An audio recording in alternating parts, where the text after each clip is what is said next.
के अंदर। So here nuclear charge means the attractive forces of nucleus on the electrons of an atom. इसको एक example की help से हम समझेंगे। Atomic number 11 means 11 protons 11 electrons। Centre पर सारे 11 प्रोटॉन्स होंगे और 11 इलेक्ट्रॉन्स 3 शेल्स में डिस्ट्रीब्यूटेड होंगे। 2 इलेक्ट्रॉन्स फर्स्ट शेल में, 1 2 3 4 5 6 7 8 इलेक्ट्रॉन सेकेंड शेल में और 1 electron in the third shell. So in this manner the electrons are distributed in each shell. Now if we look these two electrons, if we look at these two electrons in the first shell, ये जो first shell में दोनों electrons हैं ये direct influence में है nucleus and they are very close. तो इन दोनों इलेक्ट्रॉन्स पर न्यूक्लियस का सेम फोर्स ऑफ अट्रैक्शन, मतलब इस पर भी डायरेक्ट 11 प्रोटॉन्स का और दूसरे इलेक्ट्रॉन पर भी डायरेक्ट 11 प्रोटॉन्स का, मतलब 11 protons force of attraction is on in this first electron as well as second electron, क्योंकि इलेक्ट्रॉन की पोजीशन तो फिक्स नहीं होती है। Just a second, here 11 protons का इम्पैक्ट है फर्स्ट इलेक्ट्रॉन पे और 11 प्रोटॉन्स का इम्पैक्ट है सेकेंड इलेक्ट्रॉन पर भी। तो यानी कि दोनों इलेक्ट्रॉन्स को 11 प्रोटॉन्स ने होल्ड करके रखा है, तो यहां से इलेक्ट्रॉन इजेक्ट आउट करना तो इम्पॉसिबल है। But each electron is negatively charged and having a ability to nullify the charge of one proton. मतलब 11 प्रोटॉन्स ने इसे होल्ड किया, 11 प्रोटॉन्स ने इसे होल्ड किया और दोनों ने अपने अपने लेवल पे एक एक इलेक्ट्रॉन ने एक एक प्रोटॉन का चार्ज नलीफाई कर दिया। तो एक प्रोटॉन का यहाँ न्यूट्रलाइज चार्ज हो गया और 1 प्रोटॉन का चार्ज यहाँ न्यूट्रलाइज हो गया। तो ओवरऑल फर्स्ट शेल में कितने प्रोटॉन्स न्यूट्रलाइज हो गए? 2। How many left? 9। It means on the second shell we are having 8 electrons और 8 इलेक्ट्रॉन्स पे न्यूक्लियस का जो इम्पैक्ट आएगा वो बचे हुए प्रोटॉन्स का फोर्स ऑफ अट्रैक्शन है। तो फर्स्ट शेल में जब ये कांटेक्ट में आए तो 2 प्रोटॉन्स का चार्ज ओवरऑल न्यूट्रलाइज हो गया। सेकेंड शेल में जाने से पहले ही 2 प्रोटॉन का चार्ज न्यूट्रलाइज हो गया। तो सेकेंड शेल में कितने प्रोटॉन्स का इम्पैक्ट होगा?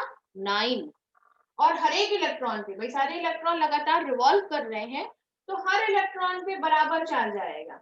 मतलब each electron in second shell, each electron, हर एक इलेक्ट्रॉन पे 9 प्रोटॉन्स का फोर्स ऑफ अट्रैक्शन है, यानी कि हर एक इलेक्ट्रॉन को 9 प्रोटॉन्स ने होल्ड करके रखा है। उसके अगेंस्ट इलेक्ट्रॉन को रिमूव करना is a difficult task.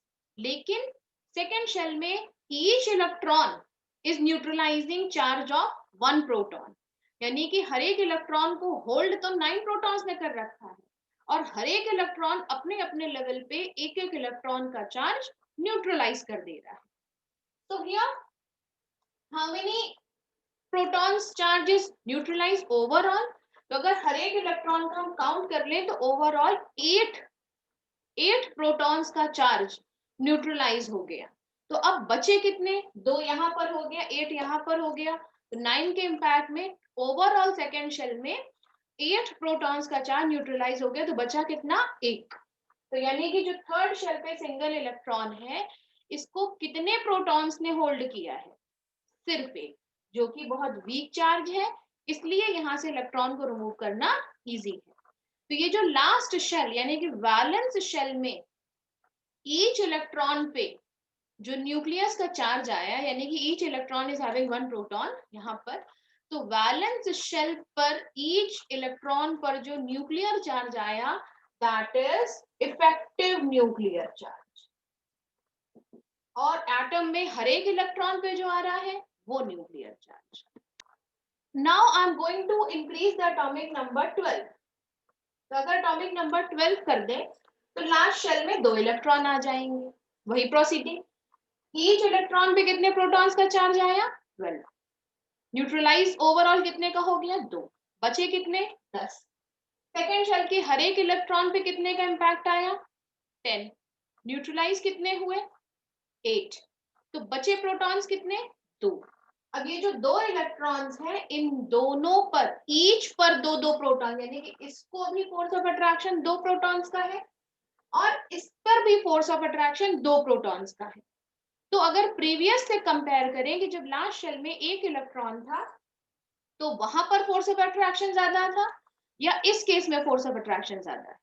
Definitely इस केस में फोर्स ऑफ अट्रैक्शन ज्यादा है, because each electron is binded by the force of 2 protons.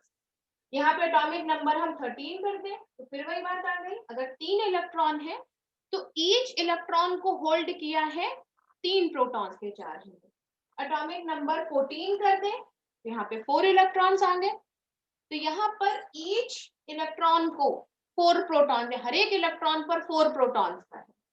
15 कर दें तो 5 इलेक्ट्रॉन हो गए, और यहाँ पर ये जो हर एक शेल पर न्यूट्रलाइज होता जा रहा है न्यूक्लियस का चार्ज, ये यहाँ पर पहुंचेगा तो बचे 5 प्रोटॉन्स। तो यहाँ पर ईच इलेक्ट्रॉन को 5 प्रोटॉन्स ने होल्ड कर रखा है। तो यहाँ पर जब 5 इलेक्ट्रॉन आ गए तो हर एक इलेक्ट्रॉन पे 5 प्रोटॉन्स का है। अगर वैलेंस शेल में 6 है, एटॉमिक नंबर हो गया 16 में, तो भी यहाँ पर ईच इलेक्ट्रॉन पे 6 प्रोटॉन है। मतलब जैसे जैसे वैलेंस शेल में इलेक्ट्रॉन ऐड होते जा रहे हैं वैसे वैसे पर इलेक्ट्रॉन पर न्यूक्लियर चार्ज बढ़ता जा रहा है। और इसीलिए ये कहा भी गया था कि अगर वैलेंस शेल में 3 इलेक्ट्रॉन से ज्यादा होते हैं तो इलेक्ट्रॉन को इजेक्ट आउट हम नहीं कर सकते। क्यों? क्योंकि जब 4 इलेक्ट्रॉन्स आए तो हर एक इलेक्ट्रॉन पे 4 प्रोटॉन्स का चार्ज था फोर्स ऑफ अट्रैक्शन का, जिसके अगेंस्ट इलेक्ट्रॉन को रिमूव करना वाज नॉट इजी। और अगर 6 इलेक्ट्रॉन है तो हर एक इलेक्ट्रॉन पे 6 प्रोटॉन का फोर्स ऑफ अट्रैक्शन है, जो कि बहुत ज्यादा है, और वहां से इलेक्ट्रॉन को रिमूव करना इज वेरी डिफिकल्ट। तो वही बात जो हम डिस्कस कर रहे थे प्रीवियस क्लास में कि लिथियम से लेके नियन तक सेम शेल में इलेक्ट्रॉन्स ऐड होते जा रहे थे, 2 1 2 2 2 3। तो सेम शेल में जब इलेक्ट्रॉन्स ऐड होते हैं, this is the reason nuclear charge increase. तो यहाँ पर यही चीज हम आपको बता रहे हैं कि ईच इलेक्ट्रॉन पर जब प्रोटॉन्स का चार्ज बढ़ता गया, यानी कि न्यूक्लियस का चार्ज बढ़ता गया, तो वो आउटर मोस्ट शेल को ज्यादा फोर्स ऑफ अट्रैक्शन से अपनी तरफ खींचेगा। जब अपनी तरफ खींचेगा तो ये डिस्टेंस क्या होगा, कम हो जाएगा। दिस इज द रीजन कि along the period left to right atomic radii decreases due to increase in nuclear charge या due to increase in nuclear charge per electron in valence shell. So here only we are going to get the screening effect कि जैसे कि first shell electrons में each पर 12 protons का impact, second shell पर each पर 10 protons का force of attraction, और वैलेंस शेल में ईच पर 2 ही इलेक्ट्रॉन्स का। इसका मतलब जो 12 प्रोटॉन्स का चार्ज था वो वैलेंस शेल पे पहुंचते पहुंचते हर लेवल पर न्यूट्रलाइज होता गया, कम होता गया। तो दिस इज व्हाट शील्डिंग और स्क्रीनिंग इफेक्ट, ये जो इनर इलेक्ट्रॉन्स हैं, मतलब सेकेंड शेल और फर्स्ट शेल के वैलेंस शेल के कंपैरिजन ये इनर इलेक्ट्रॉन्स कहलाएंगे। तो ये जो इनर इलेक्ट्रॉन्स हैं ये ओवरऑल न्यूक्लियर चार्ज को न्यूट्रलाइज कर रहे हैं, और आउटर मोस्ट में पहुंचने से पहले उसका फोर्स ऑफ अट्रैक्शन कम हो जा रहा है। जैसे कि यहाँ भी ईच इलेक्ट्रॉन पर कितने का प्रोटॉन चार्ज आएगा, सिर्फ 2 प्रोटॉन्स का। अब थे कितने टोटल 12। तो ये जो इनर इलेक्ट्रॉन्स हैं they are protecting the valence shell electron from the nuclear charge. तो यही प्रोटेक्शन कहलाता है स्क्रीनिंग, यानी कि स्क्रीन हो गए, या शील्डिंग, शील्ड के तरीके से न्यूक्लियर चार्ज को क्या किया, कम करते गए। तो दिस इज व्हाट स्क्रीनिंग और शील्डिंग इफेक्ट। और इसमें जितनी ज्यादा शेल्स होंगी, यहाँ तो 3 ही शेल्स थी, मान लेते हैं कि वैलेंस शेल पहुंचने से पहले यहाँ पर 1 2 3 4 5 फिफ्थ शेल में वैलेंस इलेक्ट्रॉन, और ये है न्यूक्लियस। तो फिफ्थ शेल पे पहुंचते पहुंचते इनर इलेक्ट्रॉन्स क्या करेंगे, हर लेवल पर न्यूक्लियर चार्ज को न्यूट्रलाइज करते जा रहे हैं और वैलेंस शेल को शील्ड करते जा रहे हैं। तो वैलेंस शेल में पहुंचते पहुंचते इनर लेवल पे जितनी नंबर ऑफ शेल्स ज्यादा होंगी उतने ही नंबर ऑफ इनर इलेक्ट्रॉन ज्यादा होंगे, और जितने इनर इलेक्ट्रॉन ज्यादा होंगे उतना ज्यादा उनका प्रोटेक्टिव या शील्डिंग इफेक्ट होगा. तो shielding effect is nothing else but the protection of valence electron. Shielding effect is the protection of valence electron by inner electrons.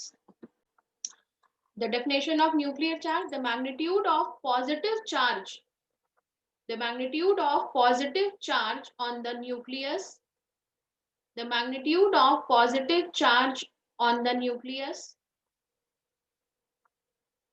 the magnitude of positive charge on the nucleus over the electrons in an atom. The magnitude of positive charge of the nucleus over the electrons in an atom. तो next heading है effective nuclear charge. The force of attraction, the force of attraction, the force of attraction of the positive charge of nucleus, the force of attraction of the positive charge of the nucleus over each electron in an atom. Next है shielding effect और screening effect. Shielding effect और screening effect. The protection of valence shell electron, the protection of valence shell electron from the protection of valence shell electron from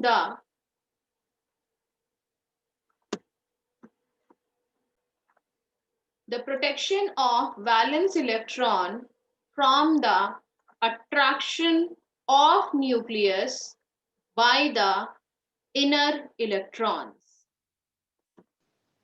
comma, increase in number of shells, increases number of inner electrons, and shielding increases. Now the next variation of atomic radii is down the group. The next will be down the group. And note it down. Down the group atomic radii increases. Down the group atomic radii increases due to increase in shielding effect. Down the group, matlab here we are observing as we are moving down the group, number of shells are increasing. और जैसे जैसे number of shells बढ़ती जा रही हैं वैसे वैसे number of electrons भी बढ़ते जा रहे हैं. तो जितने इनर इलेक्ट्रॉन्स बढ़ते जाएंगे वो हर लेवल पे न्यूक्लियर चार्ज को कम करते जाएंगे. और जब न्यूक्लियर चार्ज कम होगा तो आउटर मोस्ट पे फोर्स ऑफ अट्रैक्शन क्या है, कम हो जाएगा. जब आउटर मोस्ट पे फोर्स ऑफ अट्रैक्शन कम हो जाएगा तो वो न्यूक्लियस की तरफ नहीं मूव करेंगे, वो बाहर की तरफ रहेंगे और जिसकी वजह से एटॉमिक रेडियाई इंक्रीज होती है down the group. Next heading is ionic radii. Next heading is ionic radii.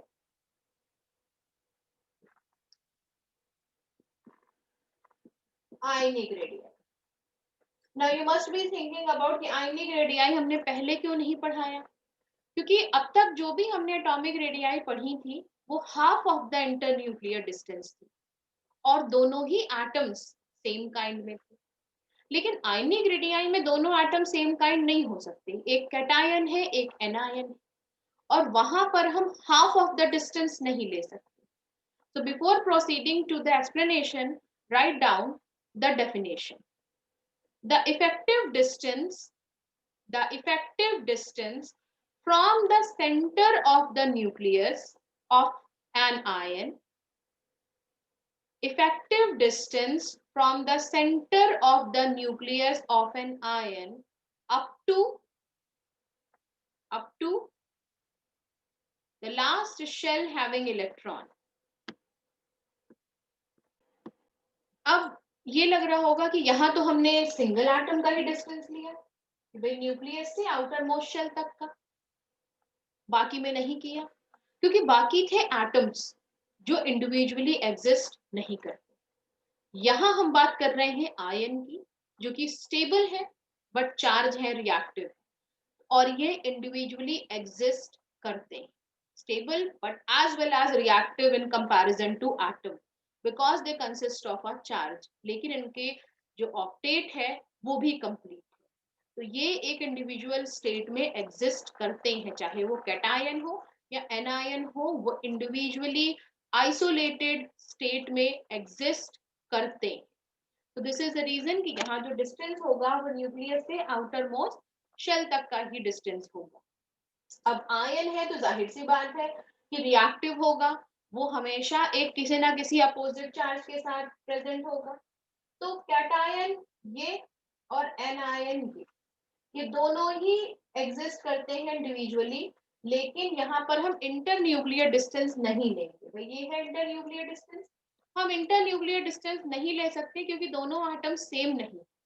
लेकिन जब दोनों आटम ने कंपाउंड बनाया, तो कंपाउंड बनाने के बाद कैटायन का जो सेंटर से उसके आउटर मोस्ट शेल तक का डिस्टेंस होगा वो होगी कैटायनिक रेडियाई, और एनायन के न्यूक्लियस से उसके आउटर मोस्ट शेल तक का डिस्टेंस होगा वो होगी एनायनिक रेडियाई। यहाँ पर इंटरन्यूक्लियर डिस्टेंस हम कंसिडर नहीं करें, लेकिन कुछ कैरेक्टरिस्टिक्स है आयनिक रेडियाई की, noted down. Radius of a cation is always less than its parent atom. The radius of a cation is always less than its parent atom.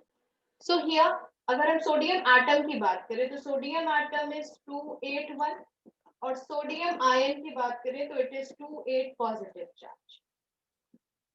अगर इसके radius हम निकालेंगे सोडियम एटम का तो metallic radii आएगी यहां से यहां तक, थर्ड शेल एग्जिस्ट कर रही है, न्यूक्लियर चार्ज भी कम है आउटर मोस्ट इलेक्ट्रॉन पर। और अगर सोडियम आयन की बात करें तो सिर्फ दो ही शेल एग्जिस्ट करती है, एक फर्स्ट और एक सेकेंड, और थर्ड शेल एग्जिस्ट नहीं करती। और यहाँ पे जो ओवरऑल प्रोटॉन का चार्ज है वो भी बहुत ज्यादा है, यानी कि आउटर मोस्ट शेल इलेक्ट्रॉन पर, ईच इलेक्ट्रॉन पर यहाँ पर 9 प्रोटॉन्स का इम्पैक्ट है, और यहाँ पर आउटर मोस्ट पे सिर्फ एक ही प्रोटॉन्स का इम्पैक्ट है। तो इसकी वैलेंस शेल उतनी ज्यादा अट्रैक्टेड नहीं है न्यूक्लियस पर, कम है, फोर्स ऑफ अट्रैक्शन कम है, लेकिन इसकी आउटर मोस्ट शेल ज्यादा अट्रैक्टेड है न्यूक्लियस की तरफ, तो इसकी रेडियाई क्या होगी, हमेशा कम होगी, because force of attraction is more on the outermost shell. Now right the next characteristics. The radius of a anion, the radius of a anion is always more than its parent atom. Now why it is so? Let us take the example of fluorine. Atomic number 17, 287, Cl minus 288 minus। यहाँ पर भी 3 shells exist करती है, यहाँ पर भी 3 shell exist करती है। यहाँ पर कितने प्रोटॉन्स, 17। आयन में कितने प्रोटॉन्स, 17। यहाँ पर कितने इलेक्ट्रॉन्स, एटम में 17। यहाँ पर कितने इलेक्ट्रॉन्स, 18। तो यानी कि यहाँ पर अगर हम Cl की बात करें, तो अगर क्लोरीन आयन की हम बात करें तो यहाँ भी 3 शेल्स एग्जिस्ट करती हैं, लेकिन यहाँ पर 8 इलेक्ट्रॉन है, एक नेगेटिव चार्ज ज्यादा है। तो जब एक नेगेटिव चार्ज ज्यादा है तो अट्रैक्टिव फोर्स तो अपने आप ही कम हो गई, और जब अट्रैक्टिव फोर्स कम होती है तो जाहिर सी बात है कि जो आउटर मोस्ट शेल है वो टुवर्ड्स न्यूक्लियस नहीं होगी, slightly away from the nucleus होगी। और जब फोर्स ऑफ अट्रैक्शन कम है आउटर मोस्ट शेल पे तो definitely the radius will be more. Here, now the next heading is isoelectronic species. Isoelectronic species. Isoelectronic species. Isoelectronic species are those species which have same number of valence electron. Same number of valence electron, but have different atomic number and mass. अब इसको example की help से ही हम समझेंगे, जैसे कि sodium ion. Sodium ion के outer most shell में 8 इलेक्ट्रॉन्स है और एक पॉजिटिव चार्ज है। F माइनस आयन, भाई सोडियम एटम का एटॉमिक नंबर है 11, फ्लोरीन एटम का एटॉमिक नंबर है 9, लेकिन F माइनस में एक इलेक्ट्रॉन बढ़ जाएगा, 2a माइनस चार्ज। उसके बाद हम बात करते हैं मैग्नीशियम की। मैग्नीशियम का एटॉमिक नंबर है 12, लेकिन Mg+2 में भी इसकी कॉन्फ़िगरेशन होगी 2a+2। एल्यूमिनियम एटॉमिक नंबर 13, और Al+3 की अगर हम कॉन्फ़िगरेशन लिखें तो यहाँ भी 2a+3 आएगा। तो इन चारों को अगर आप ध्यान दें तो इन चारों में जो आउटर मोस्ट शेल इलेक्ट्रॉन्स हैं वो सेम है 8, और टोटल इलेक्ट्रॉन्स भी सेम है। तो note down this point also, the total number of electron remains same in the species, यानी कि जो टोटल इलेक्ट्रॉन्स हैं वो सेम है। सोडियम आयन में भी 10, F माइनस में भी 10, Mg2+ में भी 10 और Al3+ में भी 10। तो आइसो इलेक्ट्रॉनिक वो स्पीशीज होती हैं जिनमें टोटल इलेक्ट्रॉन सेम होते। इवन नियन एटम, नियन की तो नेचुरली एटॉमिक नंबर 10 है, तो यहाँ पर ये भी आइसो इलेक्ट्रॉनिक हो गई इनसे, क्योंकि नियन में भी टोटल इलेक्ट्रॉन्स 10 है। तो आइसो इलेक्ट्रॉनिक स्पीशीज वही होती हैं जिनमें ओवरऑल इलेक्ट्रॉन नंबर सेम होगा, लेकिन उनकी प्रॉपर्टीज, एटॉमिक नंबर, मास डिफरेंट हो सकता है, सिर्फ और सिर्फ overall electron number will be same.